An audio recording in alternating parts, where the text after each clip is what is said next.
I'm being accused of being the CIA by Peter Thiel's best boys, by Tucker Carlson with his daddy. Tucker Carlson's, and you know what? Here's the other thing. Tucker Carlson said I'm a weird gay kid in the basement. Yeah, and I'm from Chicago. You're right. Well, okay, you're not right about all of that. But I wasn't born with a silver spoon in my mouth. Tucker Carlson says, I have so many trust funds, I never have to work. Tucker went to a $45,000 per year private high school, then a $45,000 per year selective Ivy League school in New England. Tucker Carlson's daddy was a Reagan appointee. And then, after years of bragging about being an elite, bragging about being so out of touch and so rich, now he's going to be the spokesperson for all the white people. Now he's going to roll up his sleeves. I just like to hunt and fish in my log cabin. I care about Klarna and credit card debt. But then when it comes to me, I'm one of the real disaffected white people. You want to talk about me and them? I am them. The vanguard will be there, sir. Yeah, absolutely. Do you want to start with the Nick Fuentes drama? You were telling me about this. Guys, the worst people you know are fighting. It's really a humiliation for the conservative media landscape. You know, sometimes, not so much anymore, you guys have kind of figured out what our model is, why we like to keep an eye on the left, because there have been so many examples of just transparent grifters who, you know, take advantage of your guys' goodwill, your guys' good nature, the fact that you are really, really desperate for good, raw, independent news. And then they turn around and then they stab you in the back and they do the Dave Rubin, Anna Kasparian, Cenk Uygur, Jimmy Dore. I mean, the list goes on, right? So you guys understand why we always prioritize, you know, sweeping our own side of the sidewalk, right? Keeping the left clean. And also just because my brain would turn into like curdled milk, like literally scrambled eggs if I was forced to cover conservative media. Because if you guys think that there's transparent grifters on the left, wait until you get a load of the horrendous, despicable dirt on the bottom of your boot people, like no humanity, just downright racism. And that's what you get from people like Nick Fuentes, Tucker Carlson, and Candace Owens. Yeah, it's certainly pretty hard to like take sides when it comes to a beef like this, or to, you know, hype up any of the participants involved. But let's take a look at some of Nick Fuentes going off on Tucker Carlson. Yeah, and for saying he's a weird kid in his mom's basement in Chicago. That's not all that Tucker said. Same with Candace. But this beef has really been brewing. And honestly, I think, Zach, it's really humiliating for the conservative media movement that figures like Tucker Carlson and Candace Owens, that they even have to respond to Nick Fuentes in the first place, because he's kind of been like poking, you know, at them for a while, implying various things about them. Only recently did they really decide to engage. Candace had Nick Fuentes on her podcast. Things got spicy. We reacted to a clip of that, which you guys can watch over on our clip channel, the Casa del Vanguard. Reaping what she sowed, man. I mean, think about it. You put all this misogyny out there, you put all this hateful rhetoric out there, and what, you think as a black woman, that's not going to turn around and fucking fly right in your face? I voted for the face-eating leopard party, and then they ate my face. I mean, look, I do have, you know, empathy in my heart for the experiences that Candace Owens has gone through as a black woman. However, it's pretty difficult to when she constantly invites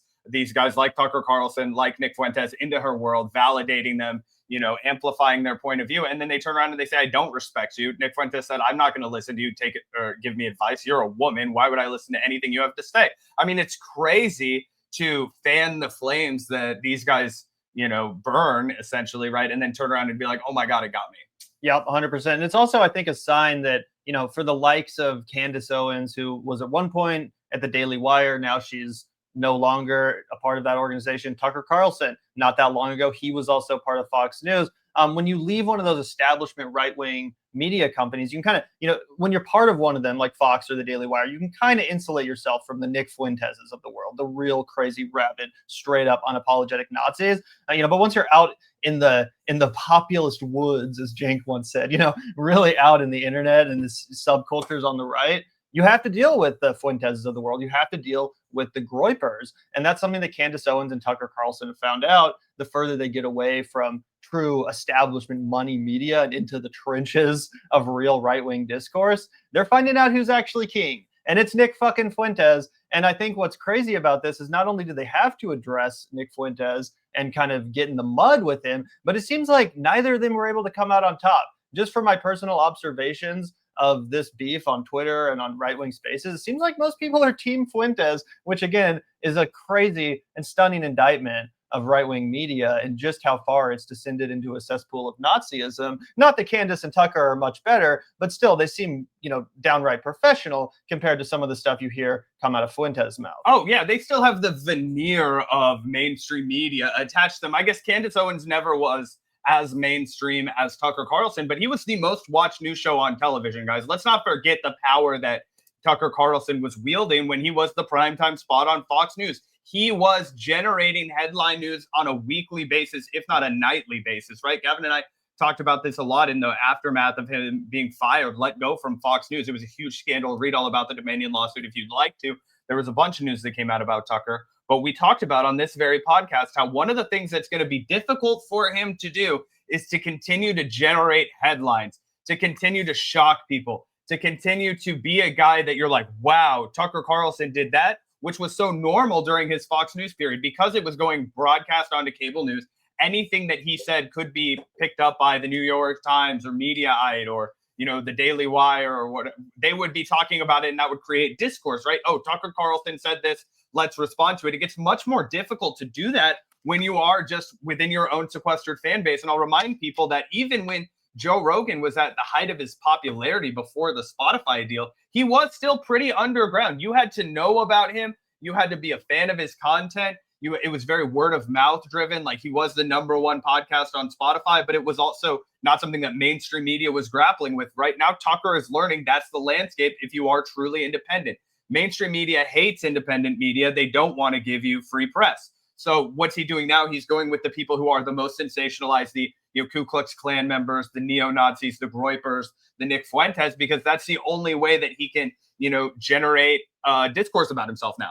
Yeah, I mean, and seemingly he thought he could actually take down Fuentes a notch. I don't think that's the case. If anything, I feel like Fuentes will grow a lot due to Tucker, getting in the muck with him, 100%. Due to Tucker engaging with him, because it gave Nick Fuentes the opportunity to go on this rant, which we're going to react to a little bit of. It's 7 minutes, so we're not going to react to the whole thing.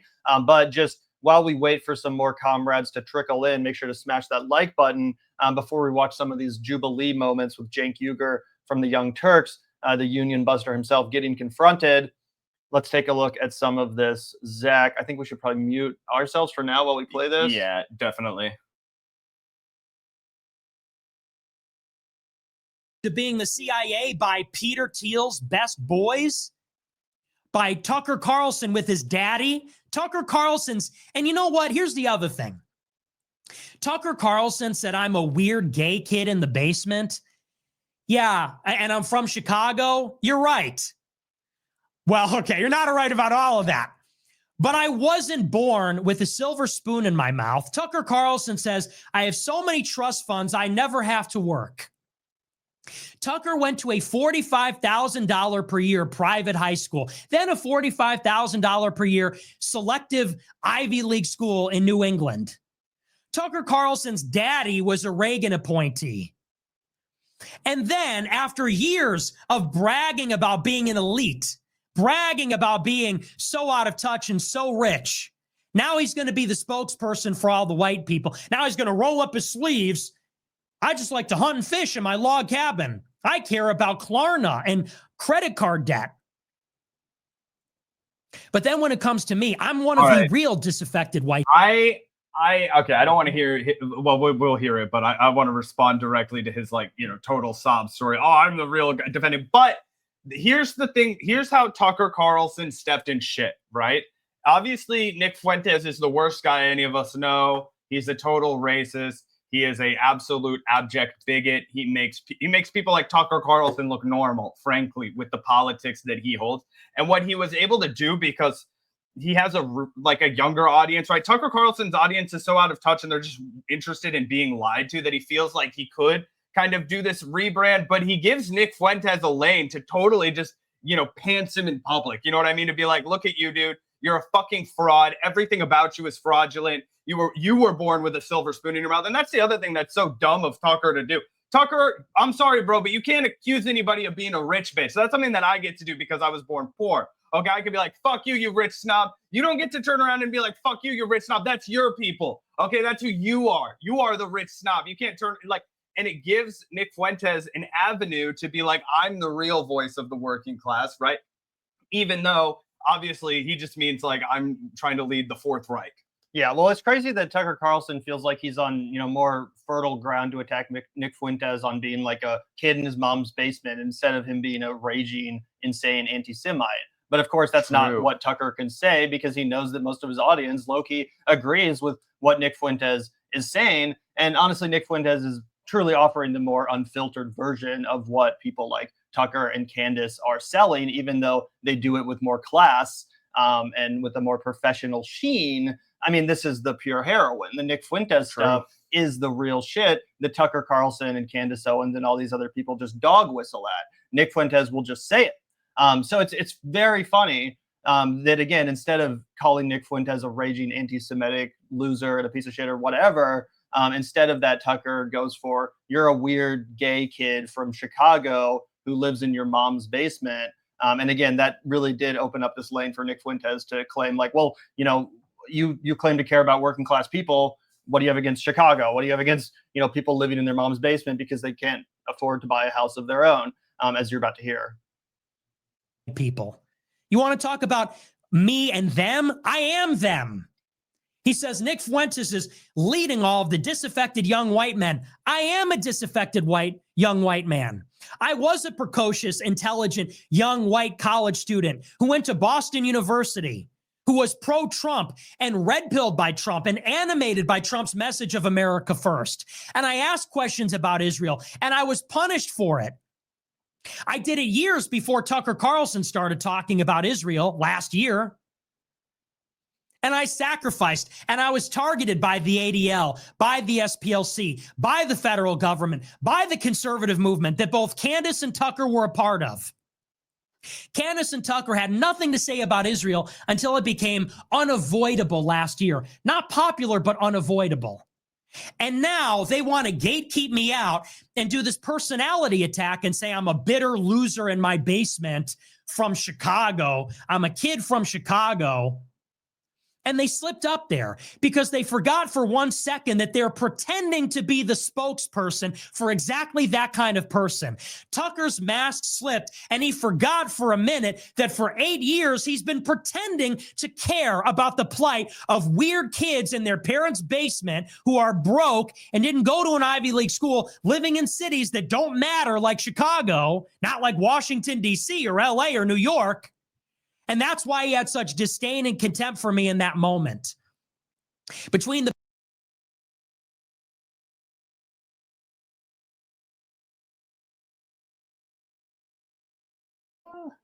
Sorry, guys, we're a little bit got a little bit of a lag there, but this is I know you start playing with fire when you use like a liberal favorite word by you're like, this is why this is dangerous, but this is why young dudes will fall for this shit, right? If you are already like living in a world where you are susceptible to racism and you have grown up with, bigoted sympathies, right? Instead of hearing somebody with a message that says, no, we're all equal, instead of hearing somebody with a message that's a socialist message that's rooted in community and equitable values and all of these things, the real message that would actually uplift these young men, they're being met with this, right? And they're being met with a message that's like, that guy that swindled your parents, right? They believed in Tucker, but it was all horseshit. They wanted to, support the banks that stole the homes from you, right? It's a message that validates all of their most like fucking correct impulses and incorrect impulses. Like it validates all their incorrect impulses, like, oh, it's the Jews that are after you, or like, oh, it's the black people or the Mexicans or whomever that are taking your jobs. But it also does sprinkle in enough of the correct messaging, like all of those elite media broadcasters who your parents' generation fell for. Those people don't care about you. I care about you, right? It really does recall back to American History X type shit. I mean, it really is the old school skinhead conduct. Like, oh, we're going to be your new family. Only we understand you. The world rejected you, but we know that you are actually this super special phenomenon, right? It's super fucking crazy that this has pierced the mainstream of conservative media, because this used to be considered like fringe. Like, I'm watching a movie about like the most absolutely deranged element of society, but now this guy is one of the most popular broadcasters of his generation. Yeah, easily. I think he's definitely, as much as I hate to say it, I think it's, we can't deny that he really is probably the number one like rising star in conservative media. I mean, I think he's on track to at some point eclipse Tucker himself, like at this rate, if this continues, which again is crazy to say and a total indictment of right-wing media. It really is something to be concerned about as far as the spreading of genuine anti-Semitism goes. Obviously, we talk a lot about the bogus anti-Semitism that's associated with, false charges against anti-Zionists, and how a lot of that is just a whipped up frenzy or like a psyop. But when you listen to this guy and the talking points that he's normalizing, yeah, it is genuinely something to be concerned about. And it's kind of hard to figure out how to properly counter it, specifically when you have other right-wing media people like Candace Owens and Tucker Carlson not exactly even disagreeing with the underlying philosophy that he's promoting. Yeah, it's very, it's something that we actually have to address, right? Like, you have to stay on top of it, because you guys, people who don't know about Nick Fuentes, right? They're like, oh, all right-wingers are bad. They're like, all right-wingers are fascists. But let me tell you guys, if you go and look up like a compilation of the nastiest shit this guy said, like, Gavin sent me a video the other week where he was literally like trying to argue that people from Africa were like a different species than people who are from America. He was like, oh, their IQ is only 79. Like, he was literally doing the like Rhodesia talking points, like the kind of, master white race talking about. It's very, very, very fucked up, the kind of message that this guy is putting out there, and it has to be debunked line by line. And if you don't come out there and do it, you are going to lose people who are like, oh yeah, I also am really, I don't think what Israel is doing is right. I think that's fucking bad. And then he starts to say, well, the United States government is doing all of these things just because of that. And then you start to, wow, really? And go down this weird rabbit hole. And that's how people get radicalized. That's how the next generation of Groypers are going to be born. They're going to be like, oh, those people like Candace Owens, those people like Tucker Carlson, those people like Sean Hannity, they weren't really America first. They weren't really about the MAGA message. This is the people who's really about that. And you're going to get the, absolutely off the map, beyond the pale, Ku Klux Klan kind of ideology. Yeah, 100%. Let's watch a little bit more of this, guys, and then we'll move on to Cenk Uygur on Jubilee. Personality attacks. He's lonely. He's weird. He lives in a basement. I'm sorry. Did you guys forget that that's your target audience that you're trying to pander to? Did you forget that for 2 seconds? And I'm the inauthentic person? I am that person. I am a spokesman for the disaffected white man because I am one, and you two are not.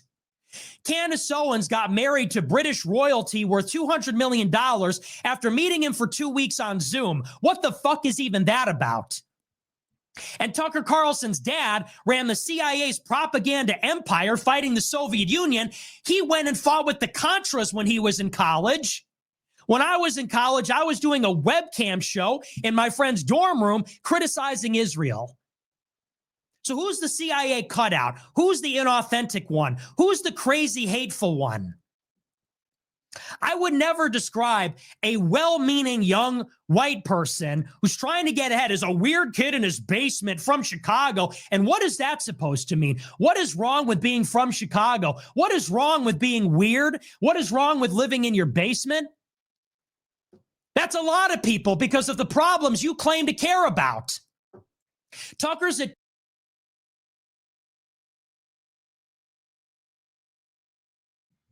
Sorry, guys, another little lag. But yeah, I think another interesting thing that separates Nick Fuentes from people like Tucker Carlson is that he's willing to be a little bit more honest about who his actual audience is. He's like, yeah, my audience is a bunch of weirdos living in their mom's basement that are disaffected by the Jews. But you know what I'm saying? He's not pretending, to be speaking to this elite intellectual crowd of, suburban rich ladies that the Fox News, shtick is generally broadcast to. I think he's a lot more honest about his audience. And I think that creates a real sense of solidarity in the Groyper base that we've even seen. You know, when we ever do a video attacking Nick Fuentes, we get 10 times the backlash in the comment section. His fucking Groyper army literally comes out of the woodwork and defends this dude in a way that very few content creators have, you know, enjoyed. You know what I'm saying? Not that I would ever want people to defend me online the way that the Groypers defend Nick Fuentes, but it's really unhinged. It's very cult-like. And I think that they do appreciate the fact that he's honest in a way that Tucker is. You know, he's not trying to dress all his bullshit up with the bow tie and the fake hunting lodge and shit. And even though, yeah, he's a lot more well off than he's pretending. Dude's not exactly, you know, living in the hood, you know, in the bad part of Chicago or something like that. But it is interesting to see that shift, and I think it reflects a much more online sensibility versus the, you know, cable news kind of establishment that a guy like Tucker comes from. Not that Tucker, you know, has failed in adapting to the internet world. I think he's actually done a better job than I expected he would after getting fired from Fox News. He's remained pretty relevant, you know, with the interviews and all of the, you know, craziness that we've had to react to over the years. But I can see, you know, how he would be threatened by a guy like Nick Fuentes, and how, frankly, he can't even adapt to this environment that Fuentes has found, you know, himself able to thrive in so much. Yeah, but I think that what it is it comes back down to the point that he made earlier, which is authenticity, right? He is putting all of his chips in the authenticity bag. I am who the fuck you think I am, right? I am exactly like you are, right? And that is the new game in media, right? Except with Nick Fuentes, he's the antithesis of everything I would say is the correct way to do it. But he understands the landscape really well. He was made by that landscape. He came of age in that landscape, and he understands it innately in a way that Tucker Carlson never will. He understands, as you pointed out, who is in his audience, right? And he's not afraid of them, and he's not ashamed of them, right? And that is not necessarily a bad thing, right? But what have they all connected over? Their absolute deranged racial hatred, their religious hatred, their abject white supremacy, right? The fact that he's willing to be more brash, be more direct, be more mask off than all of them, and admit, right? He's like the racist bee rabbit. I am white. I am a fucking bum. I do live in a trailer park with my mom. You know what I mean? But I know something about you. That's exactly what he did, just the Nazi coded version, right? And that is powerful to people who are going to be susceptible to that kind of content.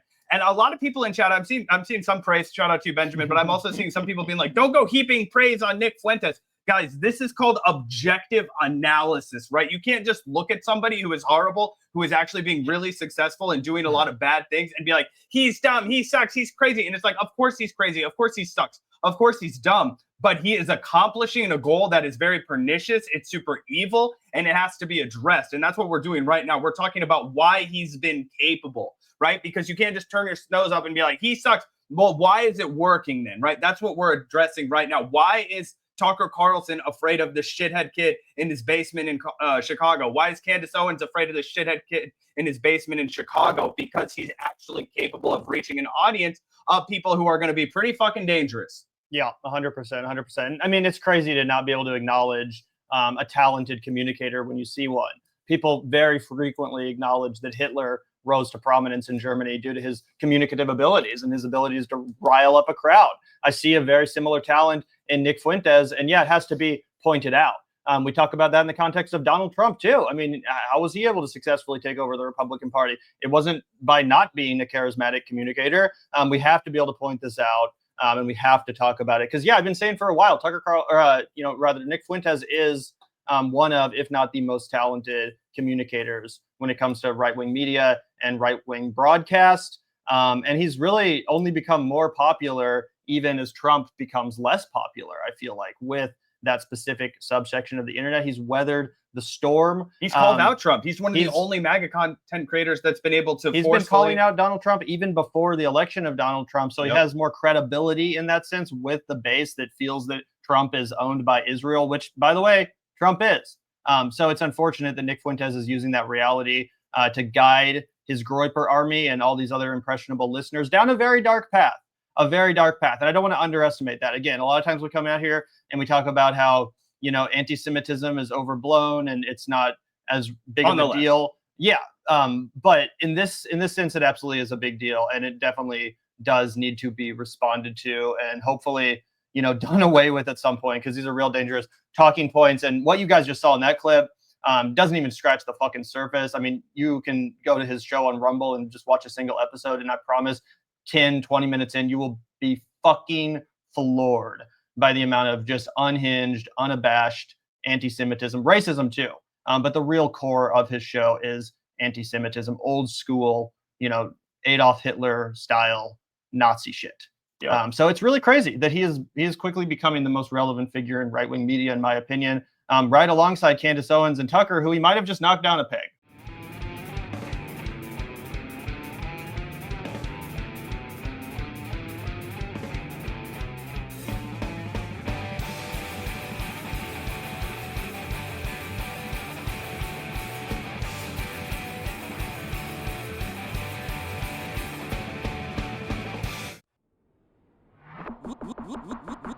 Look out the door if you hear an ambulance. The Vanguard will be there, sir. The Vanguard will be there, sir.